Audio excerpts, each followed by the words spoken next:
O número do telefone já havia mudado e tipo, ele sumiu. Faltava quanto tempo pro casamento acontecer quando seu noivo sumiu? 4 meses. Depois eu comecei a compreender que a coisa realmente era séria. Então essa pessoa falou pra mim, se você quer saber, senta aqui que eu vou te contar, porque eu tô com pena de você. No primeiro momento eu passei mal.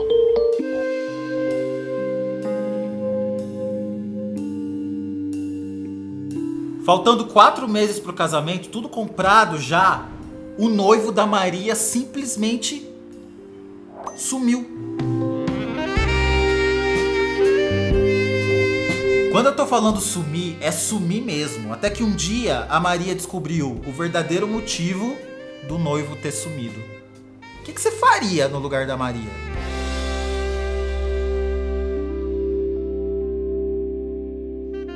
Maria, quantos anos você tem?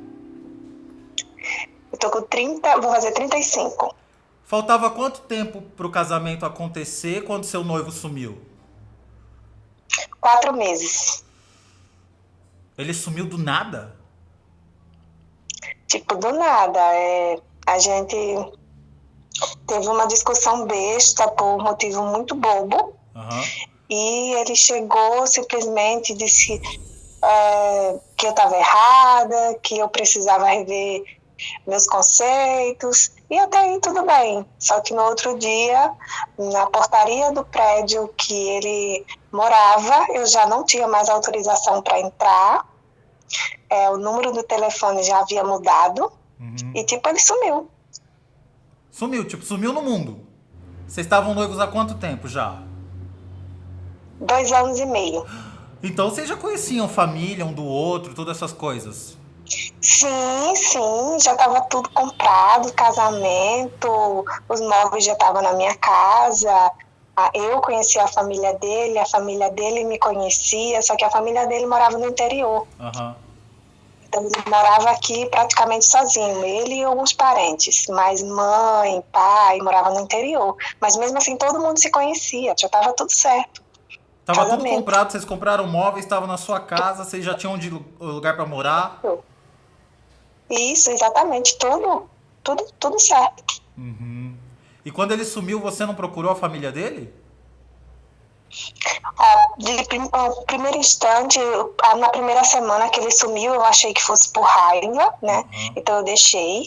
Na segunda semana aí já começou o problema, né? Eu ligava para a família dele que morava aqui, eles simplesmente falavam que ele dizia que não queria falar comigo e que não tinha visto ele há dias. Pronto, era essa a resposta que eu tinha. Mas a família lá, no distante dele, eu não procurava, eu só procurava aqui. Porque eu sabia que se eu tivesse de encontrar ele, eu encontraria ele aqui. E trabalho? Trabalho, assim, ele era de um órgão público. Então, assim, eu não tinha como chegar lá, de certa forma. Eu ainda fiz campanha por perto, para ver, mas tinha garagem, era subterrâneo. Então, se entrava no carro e não tinha como eu ter acesso. Entendi. E como você ficou a sua cabeça nesse período? Depressão profunda, né? Primeiros meses foi aquele choque, não, tudo vai mudar, tudo vai dar certo, e começou a cobrança, né? Da minha família, dos amigos, da sociedade, porque sempre todo mundo busca uma justificativa e como sempre todo mundo julga a mulher como errada. Não, mas você não fez algo de errado que deixou ele triste, ele magoado, para ele ter feito isso? Eu dizia não, e eu tentava explicar o que tinha acontecido, eu não fiz nada, foi uma briga boba, mas mesmo assim tudo ok. Fiquei sozinha no mundo, né? Feito louca, correndo atrás de um homem que eu não sabia onde estava, nem como conseguir falar com esse homem. Nos primeiros meses comecei a ter só aquela crise de choro, desespero. Depois eu comecei a compreender que a coisa realmente era séria. E foi aí que eu tive a depressão profunda. E aí eu fiquei na expectativa, né, do que ia acontecer. Isso durou cerca de 1 ano. Sem eu ter notícia do que realmente tinha acontecido. 1 ano, Depois ele sumiu do nada, vocês estavam com o casamento há 4 meses marcado, ele sumiu 1 ano, assim, no dia do casamento... Isso, ele sumiu, tipo, chegou a data que ia ser do casamento e o homem sumido. No dia do casamento, o dia que era pra ter acontecido o casamento, como é que foi esse dia? Nem trabalhar eu consegui, porque assim, eu trabalhava no comércio, então eu trabalhava no comércio de segunda a sábado, né? Então, justamente no dia, foi um dia que, para mim, acho que foi um dos piores dias. Eu passei mal no meu trabalho, na véspera do acontecido, que seria a data do meu casamento. E eu tive sorte de ter uma gestora que se tornou minha amiga. Então, ela sabia da minha história por partes. Ela sabia que o meu noivo tinha sumido e que eu até então não sabia o que tinha acontecido. Então, quando eu passei mal, que eu fui para a emergência, eu passei mal no trabalho, e o pessoal do trabalho que me socorreu, No dia do quando casamento, é chegou à isso? noite, na véspera, ainda, Ah, na ainda era véspera, na tá. véspera, Aham. isso. Eu liguei para minha gestora falando que iria enviar para ela no outro dia, eu ia levar o atestado. Ela falou, não precisa você vir trabalhar amanhã, porque eu sei que amanhã vai ser um dia difícil para você. Então eu fiquei em casa. Eu lembro que eu tomei remédio para dormir, vários, e não consegui. Era uma dor tão grande, tão forte, que tudo que eu queria no mundo era apagar e acordar meses, dias depois. E eu não conseguia. Medicação nenhuma fazia eu acalmar, eu dormir. Então, assim, foi terrível. Foi um dos piores dias. Foi justamente o dia que seria o dia do meu casamento. As pessoas em volta de você, como que era assim a reação das pessoas do seu convívio, do seu trabalho? Você acha que te olhavam com uma cara meio que de dó, de espanto? Porque não é comum, né, um noivo sumir. Uhum. A maioria das pessoas tratavam com dó. Primeiro, elas começaram a me julgar, né? Sempre com aquele olhar acusador. Não, será? Alguma coisa de errado você fez? Depois as pessoas viram realmente o meu sofrimento porque era perceptível, era um zumbi. Quem me conhecia antes e passou a me conhecer depois já não me reconhecia. Questão de perca de peso, questão de aparência, olheiras, aspecto de cansaço, de tristeza, enfim, você consegue reconhecer alguém quando ela não está bem. Então as pessoas me olhavam com dó. Então eu passava na minha rua de cabeça baixa, com vergonha, eu sentia muita vergonha. Mas as pessoas ao meu redor, no meu trabalho, elas tinham muito dó. As minhas amigas, elas, geralmente, quando eu chegava na hora do meu almoço, eu sempre ficava no meu cantinho, calada, quieta, e elas às vezes chegavam perto de mim, me abraçavam sem dizer nada, porque elas compreendiam a minha dor. Eu também obtive muita empatia, né? Algumas pessoas sentiam a minha dor, e isso eu não esqueço jamais. E na Foram igreja? poucas, viu? Eu deixei de frequentar, eu não tinha cara de ir para a igreja e enfrentar as pessoas. Até hoje eu não vou mais. Eu vou para outra, mas eu não vou mais, eu não consigo. Quando passou um ano, exatamente do dia que ele sumiu, um ano certinho, certinho, eu olhei no espelho e falei para mim, ó, você só sofre até hoje. Você tem que reagir, vai em busca da tua vida, da tua felicidade, reage. No primeiro dia que eu saí, após isso acontecer, ou seja, 4 dias depois da data que completou um ano, eu saí. Eu fui em um aniversário de uma criança, coisa que eu não fazia há meses, ninguém me via. Quando eu fui lá, eu tive a resposta do que eu queria. Né? Uma pessoa em comum olhou para mim, viu que eu estava extremamente acabada. Eu tinha emagrecido, eu estava com olheiras, eu não me cuidava, estava muito mal. Então a pessoa chegou para mim e falou, ó, Maria, você quer saber realmente o que aconteceu? Eu disse, com certeza eu quero saber, mas eu imaginava que seria ter me trocado por outra mulher, imaginava mil e uma coisas, mas quando isso acontece, o mínimo é você saber de alguma coisa. E ninguém me contava nada, não tinha suspeita de nada, não tinha como eu imaginar. Então essa pessoa falou para mim, se você quer saber, senta aqui que eu vou te contar, porque eu tô com pena de você. Eu falei, tudo bem, tem certeza que você quer ouvir? Eu disse, tenho sim. Então vamos lá. Aí me falou, ó, é o seguinte, ele te trocou por outra pessoa. Quando ele falou isso, foi um alívio, sabe? Tipo, eu tenho uma resposta, eu tenho uma justificativa. Só que aí ele continuou, né? Ele tá com outra pessoa e essa pessoa ameaçou ele. Ou ele te deixava, ou ele te contava. Quando ele usando ele, e eu até aí, ele falou, ó, é um homem, tá? Ele te trocou por um homem e o cara tá ameaçando ele. E sabe quem é o cara? Eu falei, não. Aquela pessoa que foi no teu trabalho procurando saber quem era você, lembra? Porque essa pessoa que me contou era muito amiga minha e sabia de tudo que estava acontecendo. Uhum. Eu falei, lembro. Pronto, é justamente aquela pessoa. Ele tá morando com ele há mais de 2 anos. Só que como estava chegando o casamento, o cara colocou ele na parede. E falou, ó, você conta pra ela, ou vou eu e conto. Só que como ele tinha uma vida totalmente secreta, a família nem imaginava, amigos muito menos. Ele é religioso? Trabalho, isso não se fala. Era religioso, a gente se conheceu na igreja. Uhum. Igreja evangélica. Isso, igreja evangélica. Tá. Uhum. Então, não tinha como ninguém imaginar. Eu preciso falar pra mim, esse tempo todo, você nunca desconfiou de nada? Nunca. Nunca. O cara era homem como poucos. Quando você fala que ele era homem como poucos, você tá falando em qual sentido? Eu falo no sentido sexual, questão de Sexual. atenção. Porque se o cara ele é gay, que no caso dele não é, ele é bissexual. Uhum. Se o cara é gay, no mínimo, ele vai deixar a desejar em alguma coisa. Uhum. No sentido de não te dar assistência à mulher, de sentir nojo de algumas coisas, ou não sentir vontade, ou não sentir prazer, coisa que não acontecia com ele. Ele te dava total assistência e não tinha nojinho de nada. Total, nada. Sabe o que é assim? Tipo, 2 pessoas, uma chegar perto do outro e era como fogo e gasolina? Sei, aham. Como é que uma pessoa dessa iria imaginar isso? E no comportamento dele, não tinha nada que te fizesse suspeitar que ele tinha uma vida secreta? Não exatamente ser bissexual, mas uma vida secreta? Um amante? Não, nada.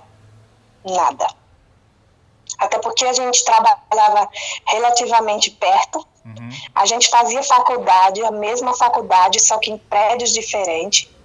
Horários, a gente sabia a hora que um entrava, a hora que o outro saía, então assim, não tinha como. Só que eu não sabia que o cara já estava morando com ele. Mas você não ia Como na é que eu casa ia dele? saber? Ia, mas quando eu ia, o cara não estava lá. Aham. E esse Tinha cara uma hora vez foi no marcada seu pra mim. serviço.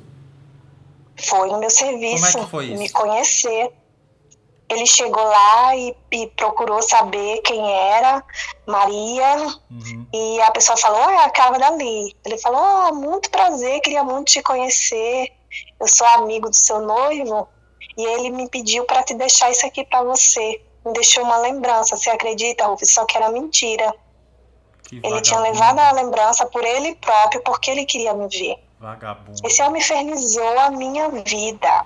Ele me ligava depois que ele soube que eu descobri. Me ligava, mandava mensagem falando, ele não te quer, ele tá comigo. Mesmo ele sabendo que eu estava sofrendo muito. Eu estava doente mesmo, mal mesmo. Minha família sofrendo. Porque até então eu prometi que eu não iria revelar o segredo dele para ninguém. E não revelei. E esse Até homem, porque esse não- homem que ele tem, que ele tá agora, ele é o quê? Ele é mais velho? Não, ele é mais novo do que ele, pouco tempo, e eles não estão juntos mais.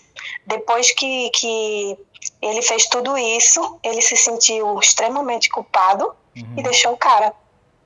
Deixou o cara. Mas o cara era Deixou. mais afeminado? Não. Belíssimo, por sinal, viu? Era bonito. Muito. Era bonito, tipo o quê? Alto, forte? Alto, forte, malhado, corpo definido, não tinha quem dissesse. E o seu ex também era Nada. bonitão assim?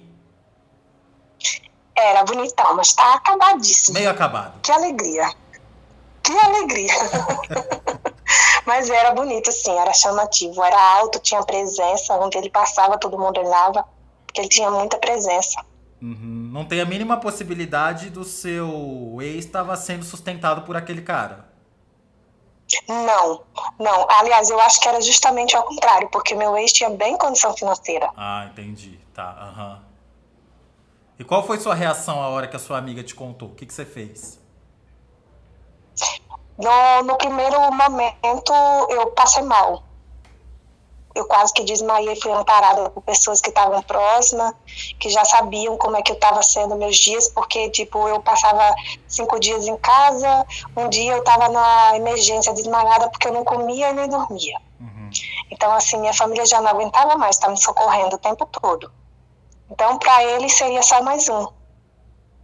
Então, quando eu soube, eu ainda tirei forças de onde eu não tinha, e eu reuni minha família que eu digo são meu pai e minha mãe, e eu falei, mãe, agora sim eu tenho uma resposta para te dar, porque foi que o meu noivado acabou. E fui e contei para eles. A reação dos meus pais foram cair no choro. Então eles passaram a entender o meu sofrimento e passaram a sofrer comigo de novo, agora com motivo, porque antes eu não tinha, agora eu tinha, né? Então minha família sofreu muito, porque amava demais ele e jamais imaginaria que ele faria esse tipo de coisa comigo. Depois disso, ele nunca te procurou? Procurou, hoje ele é meu amigo. Como foi a primeira vez que ele te procurou? Ele falou o quê? A primeira coisa, aliás, o primeiro contato que a gente teve pós tudo isso foi por e-mail. Chegou um e-mail para mim, dele, perguntando se eu estava bem, como é que estavam as coisas, que ele soube que eu não estava bem. Eu não sei exatamente quanto tempo depois, agora eu não lembro, quanto tempo depois foi que esse e-mail chegou para mim. Eu vim ver dias depois. Então, quando eu abri, que eu vi que era ele, minha base tremi na base mesmo. Então, a primeira coisa foi sentei, respondi o e-mail falando para ele que eu precisava vê-lo, que eu precisava conversar com ele, que eu já sabia o que tinha acontecido e que agora eu precisava ouvir da boca dele o que realmente tinha se passado para ele ter feito isso. E ele falou pra você que aconteceu o quê? Ele simplesmente falou que as coisas não estavam dando mais certo, que por isso que ele resolveu sumir, porque se ele ficasse presente, ele não conseguiria levar as coisas adiante. Eu falei, então é meio contraditório, porque se você não está gostando mais da pessoa, se você não está se sentindo bem com uma pessoa, isso não te incomoda. Se ela está lá ou está cá, isso pouco se importa. Mas a partir do momento que você some, isso quer dizer que isso te incomoda de alguma forma. Você sumiu por vergonha. Ele falou, vergonha de quê? Que ele não assume. Ele não assume de forma alguma. Então ele disse que foi um tempo que ele precisou dar para ele processar o que estava acontecendo. E qual foi a reação dele a hora que você falou, não, mas eu sei que você tava namorando outro cara? A reação foi, eu vou processar, me prove quem foi que falou, me mostre prova, me diga, olhe. E eu fui contando, não dando nomes porque eu iria prejudicar a pessoa que me contou, mas eu fui montando as peças do quebra-cabeça. Olha, quando isso aconteceu, lembra que eu liguei para você e fui montando o quebra-cabeça com ele. E ele falando, como sempre, que eu estava surtada, que eu estava louca. Mas eu acredito que na mente dele, o medo dele era me contar e eu colocar a boca no trombone, né? Falar para todo mundo. Mesmo eu dizendo para ele que eu não faria isso, que eu não tinha esse direito, que era um problema dele e que ele teria que resolver, não cabia a mim condenar ele por isso que ele fez. Não condeno ele, que tem a consciência dele é que vai castigá-lo como está castigando. Então eu não apedrejei ele, não. De forma alguma. Eu acho que esse foi o meu... não ama mais ele? Não. Hoje eu consigo vê-lo como qualquer uma outra pessoa. Eu tenho dó. Porque realmente dá pra ver que o cara tá sofrido. Você acha que ele te usou como fachada pra esconder a bissexualidade dele e te fez perder um tempo de vida precioso que você podia ter investido em outra pessoa? Mas eu acho que não. Eu acredito que a bissexualidade dele veio aflorar depois que ele entrou na faculdade. Porque até então ele vivia em um mundo pequeno, um mundo religioso, um menino que vivia da igreja para o trabalho, do trabalho para casa. A partir de então, ele passa em um concurso público, com um cargo que ganhava muito bem, e passa numa faculdade federal aqui do meu estado. Então, assim, todo o círculo de amizade dele muda. Ele sai de onde ele morava, de um bairro simples, vai para um condomínio classe média alta, tudo nele passa a mudar. Carro mais caro, tudo mais caro. Então, assim, as rodas de amigos, festas, ele deixou de frequentar a igreja, já a vida dele já era outra. Então, eu acredito que a partir daí, a bissexualidade dele foi aflorando. Ele foi se descobrindo. Mas independente dele estar se descobrindo ou não, ele te enganou. Porque enquanto vocês estavam noivos, com certeza, ele estava namorando com o cara. Com certeza. Com certeza. Disso eu tenho certeza. Eu tenho plena convicção. Do que ele fez foi canalice pura. Em nenhum momento ele parou para pensar na pessoa, no ser humano que estaria com ele. O que é que eu sentiria? O que é que eu enfrentaria depois? O que é que eu iria passar depois, ter que enfrentar? Porque até preconceito eu sofro por isso, de algumas pessoas que sabem. Mas você nunca percebeu? Mas você nunca prestou atenção? Será que você não se nada? Não. Acho que a culpa não é minha, a vítima da história sou eu. Mas você perdoou? Eu perdoei. Consegui perdoar. Eu não tenho vínculo próximo, mas a gente se cumprimenta, quando raramente a gente se vê. Se cumprimenta, consegue falar. Ele geralmente não consegue olhar nos meus olhos, ele baixa a cabeça quando fala. O que doeu mais em você? Foi ele ter sumido ou foi quando você ficou sabendo que ele te traía há 2 anos com um homem? Eu acredito que o fato dele ter sumido me doeu mais. Porque, assim, o fato dele sumir, para mim, significou que eu não tinha importância na vida dele como eu achava que tinha. E hoje você tá casada? Sim, hoje eu tô casada. Mas você chegou no seu esposo hoje, seu esposo de hoje, falou: você é bissexual? Já fala agora. Com certeza. Sem brincadeira nenhuma, foi a primeira pergunta que eu falei. Que eu fiz pra ele. Eu falei: você tem algum interesse? Quando você vê um homem, o que é que você sente? Menina, que pergunta estranha. Eu falei: fala. O que é que você sente? Fiquei paranoica. É tanto que amigas minhas hoje me ligam e falam: eu tô me envolvendo com fulano. Tem como olhar aí se ele tem jeito, se ele tem traço? Porque eu fiquei meio paranoica mesmo. E seu marido sabe da história? Como que ele reagiu quando você perguntou isso pra ele? Ele ficou rindo. Primeiro ele ficou rindo, depois ele entendeu o que é que eu queria dizer. Ele falou: eu imagino o quanto deve ser difícil para você lidar com isso. Mas eu te garanto que eu não sou bissexual, eu sou homem, brincando comigo, eu sou homem e tal. E depois que eu perguntei isso, eu comecei a chorar. Porque eu me senti ridícula, sabe? De ter feito essa pergunta, de ter questionado a sexualidade dele. Foi um misto de sentimento que eu não sei te dizer, sabe? E ele me acolheu, disse: não, eu entendo você, não se preocupe com isso. Eu sei que você não quis me constranger, que é algo seu que você está tentando superar e eu super respeito. Mas eu digo para você, qualquer coisa para mim eu já fico, será? Juro para você. Fiquei muito paranoica com essas coisas. E pouco tempo depois uma amiga descobriu também que o marido dela, então assim, foi uma série assim, de pessoas perto de mim que aconteceram a mesma coisa. Então hoje em dia eu sou meio com essas coisas, né? Tô meio retraída. Meio paranoica. Se você vê ele cantarolando uma música da Madonna, você já vai ficar: opa. Com certeza. Ele gosta de cantar no chuveiro. Às vezes ele faz voz de mulher. Eu digo: para com isso.